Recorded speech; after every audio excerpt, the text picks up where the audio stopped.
Aujourd'hui, on est sur des économies et des business mondiaux. On est dans une entreprise comme ST Microelectronics qui travaille 95% à l'export. On travaille partout et pas qu'en France. Donc on a besoin d'avoir des compétences un peu spécifiques françaises, des façons différentes de nos concurrents internationaux qui ont une méthode d'éducation un petit peu différente. Et ben, en France, on a cette particularité-là, parce que je pense que ça existe quasiment qu'en France, cette façon d'enseigner. Et ben, ça nous donne un petit plus, ça nous donne quelque chose de différent, une différenciation. Et aujourd'hui, la différenciation dans le monde de l'entreprise, c'est très important. Aujourd'hui, les sciences de l'ingénieur constituent une passerelle très intéressante, hein, qui ouvre les portes de l'innovation, qui ouvre les portes de la créativité et qui permet aux jeunes étudiants issus des classes préparatoires, issus de formations technologiques, de pouvoir exprimer tout leur potentiel. Les enjeux scientifiques de demain, c'est la transversalité. Aujourd'hui, on est encore trop dans notre méthode d'enseignement, dans des silos très disciplinaires. Les sciences de l'ingénieur, par essence, elles transpercent un peu tous ces silos disciplinaires. Elles sont par essence pluridisciplinaires. Et aujourd'hui, les enjeux de l'industrie de demain, les jeunes qui iront travailler dans l'industrie de demain seront confrontés à des problèmes multiples qui feront appel au numérique, qui feront appel à des connaissances plus historiques de l'industrie, comme la fonderie, la forge, mais avec cette nécessité d'appeler le numérique. Et au centre de tout ça, il y aura quelque chose d'encore plus important qu'encore aujourd'hui, qui est l'humain. Et je crois que les sciences de l'ingénieur, c'est aussi ne pas oublier qu'il y a science, mais il y a aussi ingénieur. Donc derrière, il y a des hommes et des femmes. Et il faut aussi qu'il y ait des jeunes filles qui aillent vers les sciences de l'ingénieur. Et donc c'est vraiment ça l'enjeu des sciences de l'ingénieur demain. Les enjeux de demain, c'est évidemment l'efficacité énergétique et la transition énergétique. Et pour cela, on a besoin de ruptures technologiques.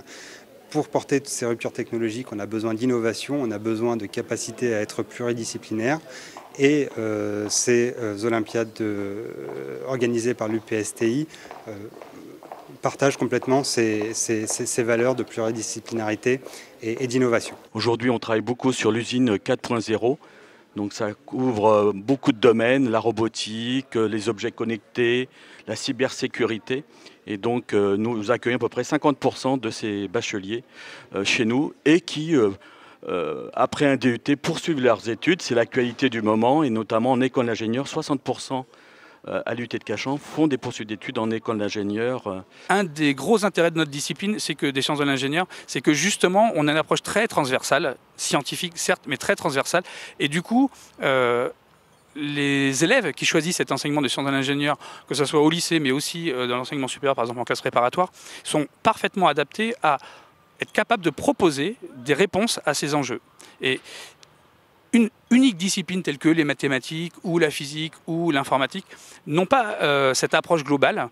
Et c'est un des gros intérêts, des gros avantages de l'enseignement de sciences de l'ingénieur, c'est justement cette approche globale et transversale. Alors le métier d'ingénieur, il évolue quotidiennement à cause de la transformation numérique et de l'émergence des objets connectés, mais aussi à cause des exigences du développement durable et des enjeux économiques qui évoluent tous les jours. L'ingénieur de demain, il faut qu'il ait une expertise métier forte, à la fois mécanique et électronique ou des systèmes embarqués, mais aussi une expertise numérique pour pouvoir intégrer les nouvelles technologies dans les solutions de demain. Les problèmes posés à l'ingénieur actuellement nécessitent d'être résolus, sont de plus en plus complexes, nécessitent d'être résolus de plus en plus rapidement.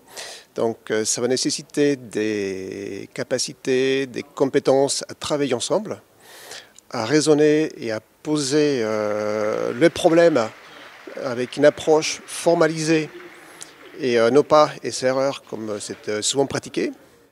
Et les sciences de l'ingénieur donnent cet ensemble d'outils, cette façon de raisonner, cette façon d'analyser les problèmes pour les poser d'un point de vue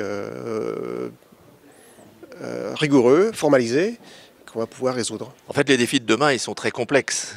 Nourrir demain 9 milliards de personnes, organiser, s'assurer que le monde dans lequel on vit continue d'être viable.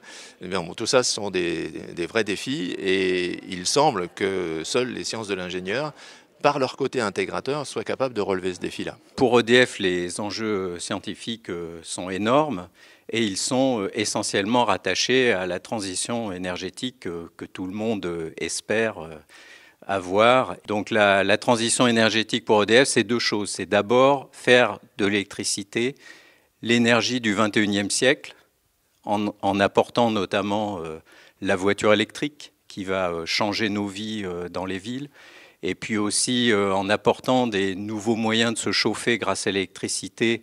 Mais si on ne fait qu'utiliser de l'électricité qui a été produite avec du charbon, du gaz ou du pétrole, on ne résout absolument pas le problème de l'élévation de la température à la fin du XXIe siècle. Et donc pour ce faire, il faut aussi avoir des moyens de produire cette électricité avec le moins de carbone possible.